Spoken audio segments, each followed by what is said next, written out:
नमस्कार दोस्तों, कैसे हैं आप सब लोग। उम्मीद करता हूँ एकदम शानदार, जबरदस्त और जिंदाबाद होंगे।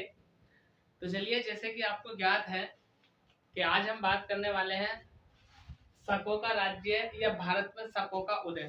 तो बातें तो आप लोग अपने घर में, बाहर, दोस्तों से, मित्रों से करते ही रहते होंगे। यहाँ पर हम और केवल पढ़ने के लिए आए हैं, तो इसलिए हम पढ़ाई शुरू करते हैं अपनी। ठीक है, बाकी बातें तो होती रहेंगी।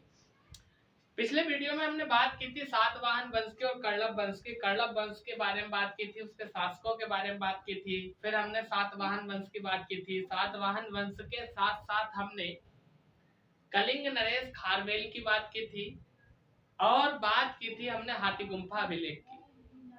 आज जो हम बात करने वाले हैं वो शकों के बारे में बात करने वाले हैं कि भारत में शकों का राज्य या भारत में शकों का उदय।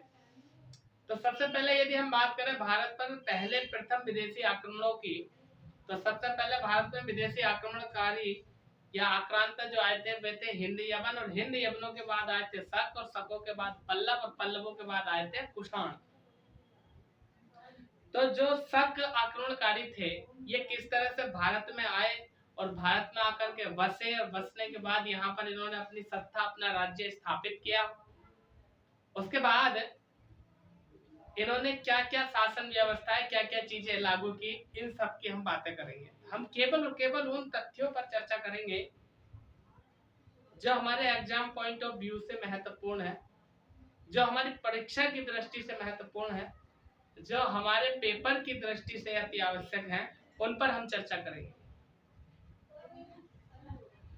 तो पहला प्रश्न हम ये जान लें कि यूनानियों के बाद जो भारत आए आक्रमण करने की दृष्टि से वे थे शक।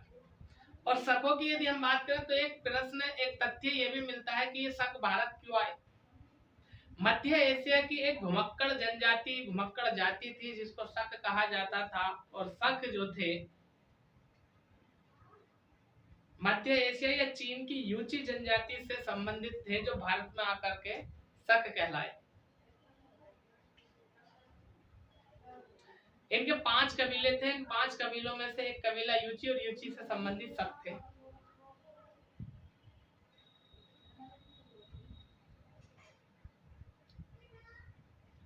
यदि हम बात करें तो ये घुमक्कड़ जनजाति थी और चारागाह की तलाश में ये भारत आए थे।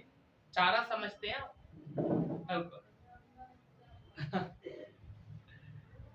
बिल्कुल सही कह रहे हो। चलो लिखना शुरू करते हैं, ठीक है।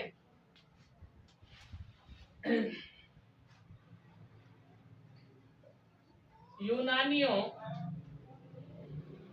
के बाद शक भारत आए, और ये जो आए थे कौन थे? आक्रमण करने की दृष्टि से, यानी आक्रांता थे। गिरे होते यार। अरे भाई, मैं साइड से हो जाता हूँ, मैं लिखने के बाद साइड से खुद ही हो जाता हूँ। लो हो गया साइड, लो लो उतारो, जल्दी उतारने की जरूरी है ना तुम्हें। फिर हम बात कर रहे हैं शक भारत चारागाह की खोज में, चारागाह की खोज या हम कह सकते हैं तलाश, अक्षय कुमार की पिक्चर है में आए थे। यह एक घुमक्कड़ प्रवृत्ति के लोग थे।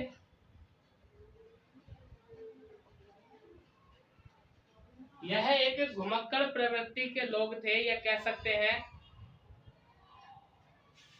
ये मध्य एशिया के निवासी थे।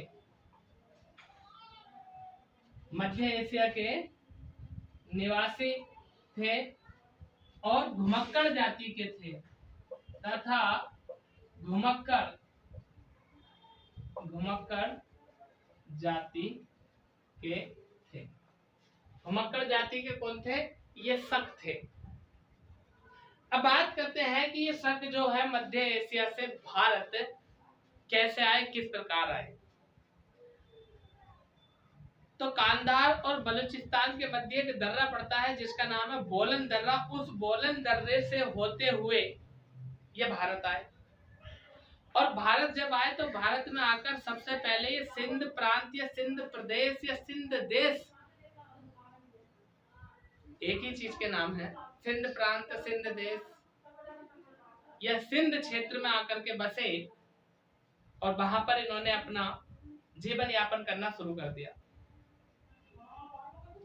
यदि हम बात करें तो सिंध प्रांत को शकद्वीप कहा जाता था, और शकद्वीप की यदि हम बात करें तो इसका अन्य नाम इंडोसाइथिया मिलता है।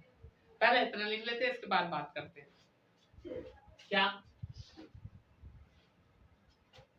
कांधार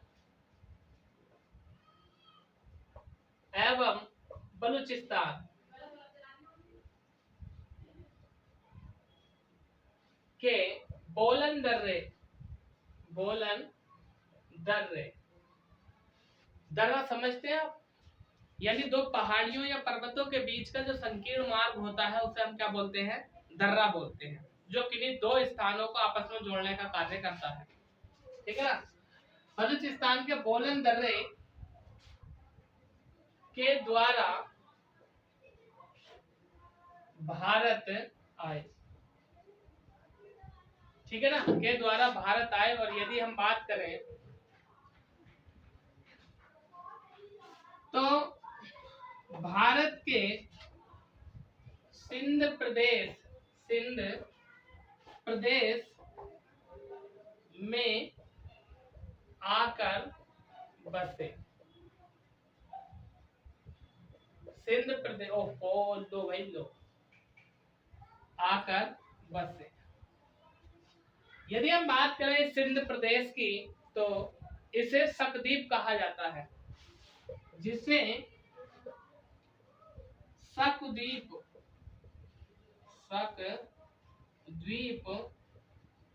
कहा जाता है।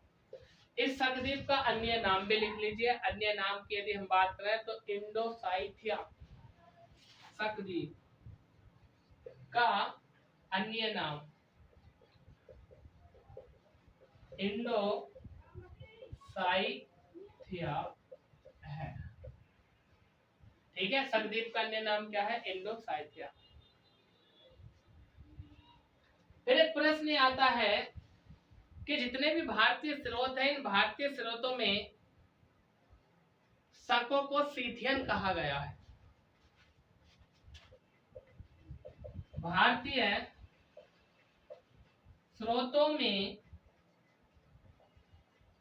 शकों को सीथियन कहा गया है।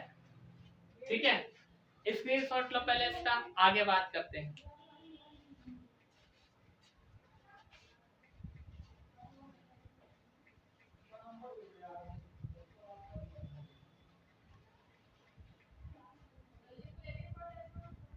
आगे यदि हम बात करें शकों की, तो शकों की भारत में 5 शाखाएं थी। कौन कौन सी? शकों की भारत में 5 शाखाएं थी। यदि हम बात करें कि शकों की पहली शाखा कहां पर थी, तो शकों की पहली शाखा थी अफगानिस्तान में, जिसकी राजधानी थी काबुल। अफगानिस्तान। और राजधानी, शकों ने अपनी राजधानी किसको बनाया था? काबुल को। काबुल को अपनी राजधानी बनाया था। यदि हम बात करें शकों की दूसरी शाखा, तो शकों की दूसरी शाखा जो बसी हुई थी वह पंजाब में थी, और इन्होंने अपनी राजधानी बनाया था तक्षशिला को। पंजाब राजधानी तक्षशिला। किसको बनाया था अपनी राजधानी? इन्होंने तक्षशिला को बनाया था। ओहो, तक्षशिला।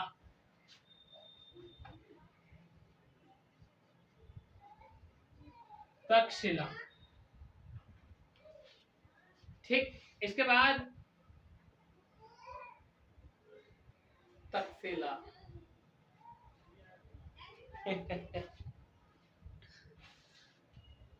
तक्षशिला को अपनी राजधानी बनाया था। फिर जो तीसरी शाखा थी इनकी, वह थी मथुरा में, यानी मथुरा के शासक कहलाए वो, ठीक है ना। कहाँ थी? मथुरा में, यानी मथुरा के शक, मथुरा के शक। और इन्होंने अपनी राजधानी जो बनाया था वह भी मथुरा को ही बनाया था।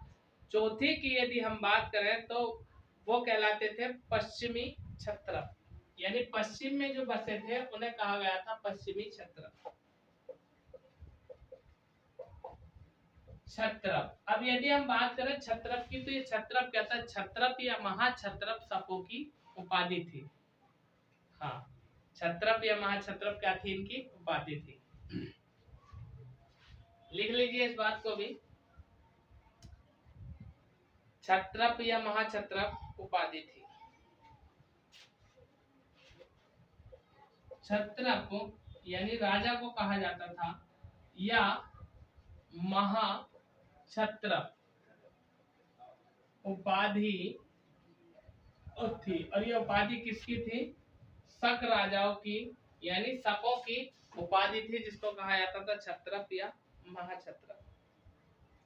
फिर यदि हम बात करें तो एक था शकों का, वो था शकों का प्रतिष्ठान राजवंश, यानी कदम्ब वंश। शकों का प्रतिष्ठान राजवंश, यानी कदम वंश या कदम वंश के नाम से भी इसको जाना जाता था, कदम वंश। ठीक है। अब इसके बाद हम बात कर लेते हैं कि और क्या क्या महत्वपूर्ण प्रश्न हमारे यहाँ से बन सकते हैं। ठीक, यदि हम बात करें शकों की, तो शक भारत में आए थे चारागाह की तलाश से, और शकों ने जो है चांदी के सिक्के चलाना प्रारंभ किया था, यानी चांदी के सिक्के चलाते थे शक। फिर दूसरा प्रश्न यदि हम बात करें तो शकों के द्वारा ही 78 ईस्वी में एक शक संबंध प्रारंभ किया गया था, जिसको भारतीय संबंध के नाम से जाना जाता है, या जिसको भारतीय प्रशासन व्यवस्था के आधार पर स्वीकार किया गया या प्रयोग में लाया जाता है।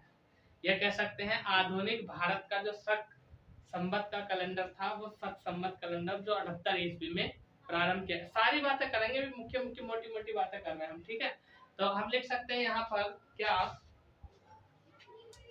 शकों ने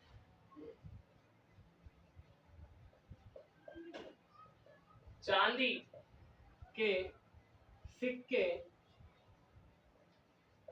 जारी किए। एक पॉइंट तो ये है। दूसरे पॉइंट की यदि हम बात करें, 78 ईस्वी में शक संबत की शुरुआत हुई। शक संबत की शुरुआत हुई। फिर इसके बाद यदि हम बात करें कि आधुनिक भारतीय कैलेंडर जो है वह शक संबत कहलाता है। आधुनिक भारतीय कैलेंडर शक या शक संबत कहलाता है। पहले इसका स्क्रीनशॉट लो, इसके बाद आगे चलते हैं।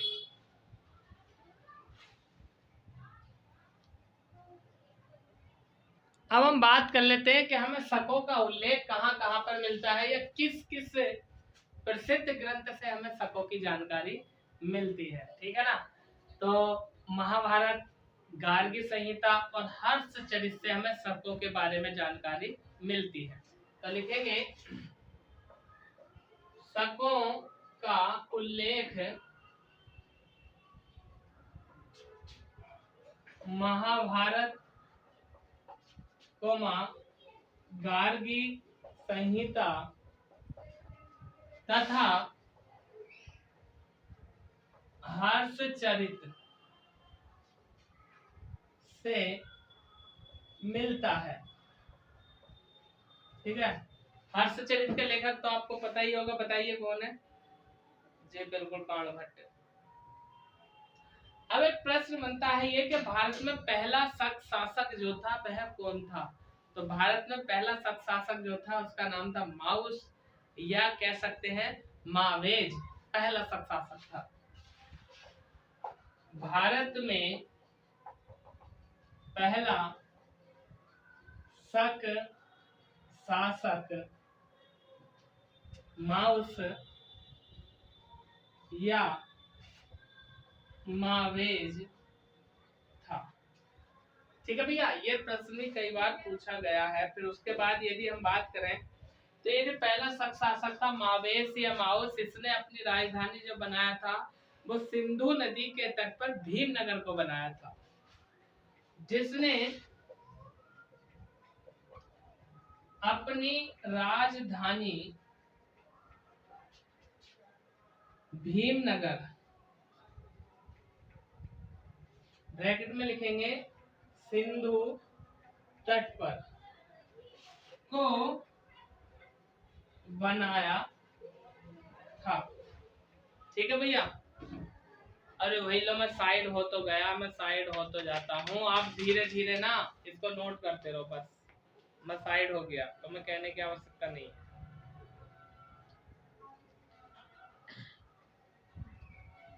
ठीक है, अब शकों की जो प्रसिद्ध एक शाखा थी जिसका नाम था प्रतिष्ठान के नाम से, या कह सकते हैं करदम या करदम वंश, इससे कई प्रश्न पूछे जाते हैं, इसकी हम बात कर लेते हैं। ठीक है ना, यानी करदम वंश या चस्टन वंश।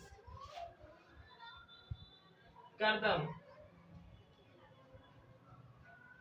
वंश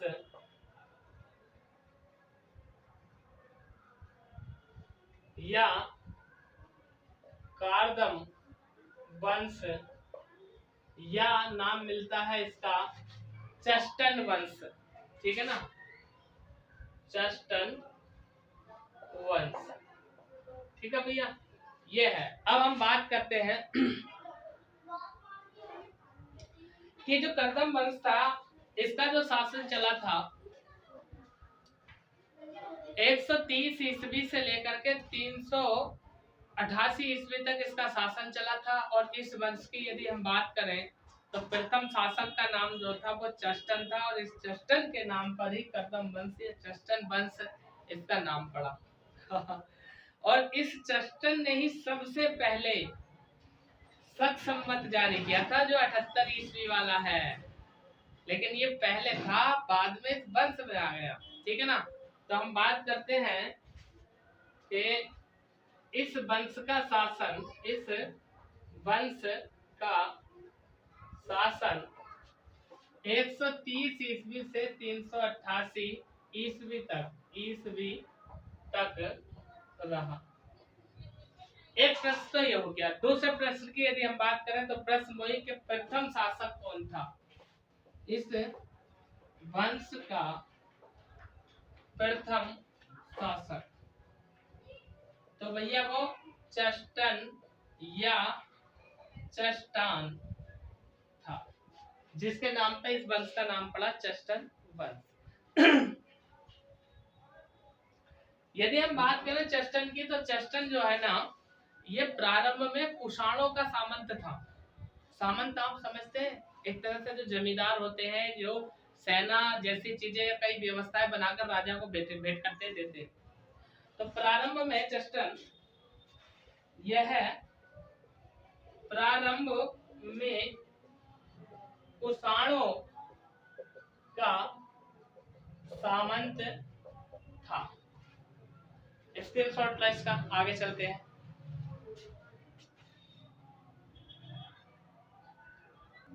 अब हम बात करते हैं कि जो करदम वंश था, इस वंश के शासन की जो वास्तविक शुरुआत की थी या शासन करने वाला वास्तविक में प्रथम शासक जो था उसका नाम था रुद्रदामन प्रथम। अब रुद्रदामन प्रथम की यदि हम बात करें तो इसकी जो जानकारी हमें मिलती है वह जूनागढ़ अभिलेख से मिलती है।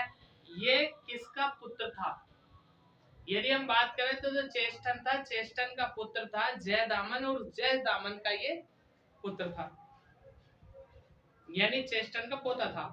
फिर हम बात करें तो इस रुद्रदामन प्रथम ने कई बार कुषाणों को पराजित किया था, और पराजित ही नहीं बल्कि भारत से खदेड़ भी दिया था, थोड़ा थोड़ा बताया जाता है। और इस रुद्रदामन प्रथम की यदि हम बात करें तो इसने सुदर्शन झील का भी निर्माण कराया था, जिसकी जानकारी हमें सुदर्शन झील की या रुद्रदामन प्रथम के अंधो अभिलेख जो कि कच्छ की खाड़ी में है वहां से हमें मिलती है। तो पहले हम इतनी बातों को लिख लेते हैं। इस वंश के शासन की वास्तविक शुरुआत शासक रुद्रदामन प्रथम के द्वारा मिलती है। फिर अगले प्रश्न की यदि हम बात करें तो अगला प्रश्न हमारा ये बनता है क्या? रुद्रदामन यानी शासक रुद्रदामन की जानकारी जूनागढ़ अभिलेख से मिलती है। जूनागढ़ अभिलेख से मिलती है। फिर आगे यदि हम बात करें तो जैसे कि मैंने अभी आपको बताया, समझाया, पहले समझाता हूं उसके बाद लिखता हूं क्योंकि समझना सबसे जरूरी है, ठीक है ना। रुद्रदामन, इसके पिता का नाम, पिता का नाम, पिता का नाम क्या था? ये मैंने अभी आपको बताया कि इसके पिता का नाम जयदामन था, जयदामन था। फिर दूसरी बात यदि हम करते हैं तो इसका जो दादा था वो चेष्टन था, जिसके नाम पर ये वंश था। दादा का नाम चेष्टन या चेष्टान था। फिर प्रश्न बनता है, इसने कई बार कुषाणों को पराजित किया था। इसने कई बार कुषाणों को पराजित किया था तथा सुदर्शन झील का पुनः निर्माण कराया था, तथा सुदर्शन झील का पुनः निर्माण कराया था। सुदर्शन झील का पुनः निर्माण कराया था। आगे यदि हम बात करें तो और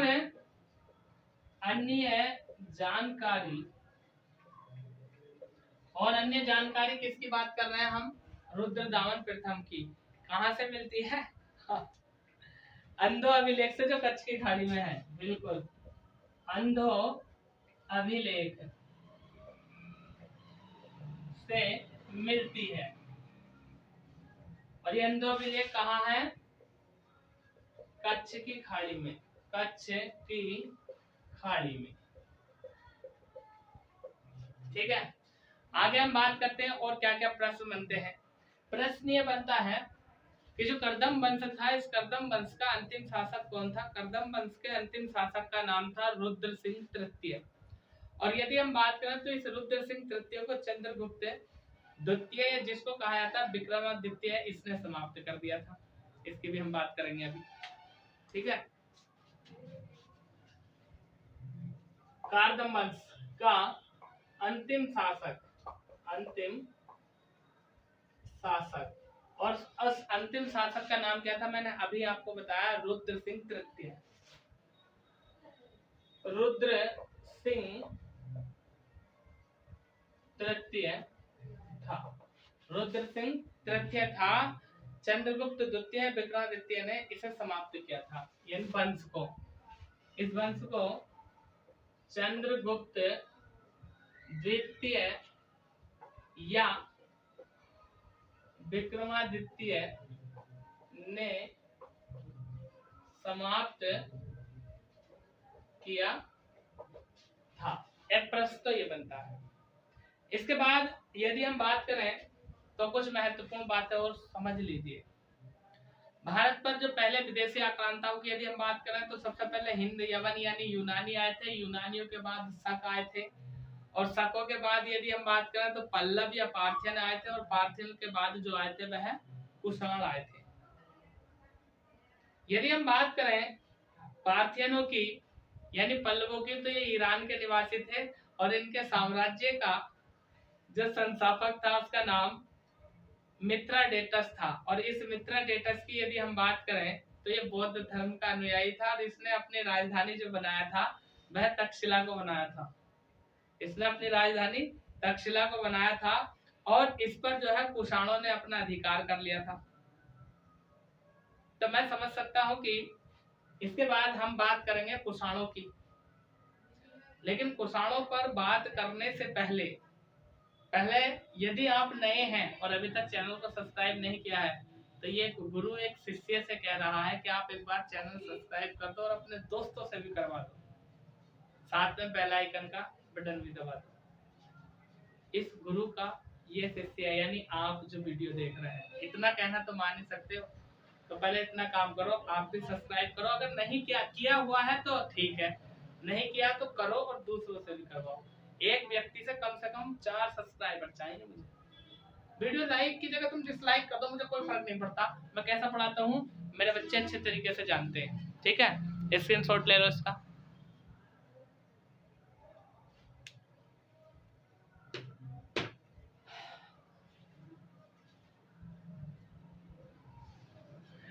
इसके बाद अब हम बात करेंगे अगले वीडियो में कुषाणों पर। कुषाणों पर चर्चा करेंगे अगले वीडियो में। मैं वीरेंद्र प्रताप सिंह आपसे लेता हूँ विदा। बने रहिए अपनी जिगरी class mastermind BPS YouTube channel पर। कल फिर मुलाकात होगी, तब तक के लिए शानदार, जबरदस्त, जिंदाबाद, एकदम तंदुरुस्त और हर्ष और उल्लासित रहिए। जय हिंद।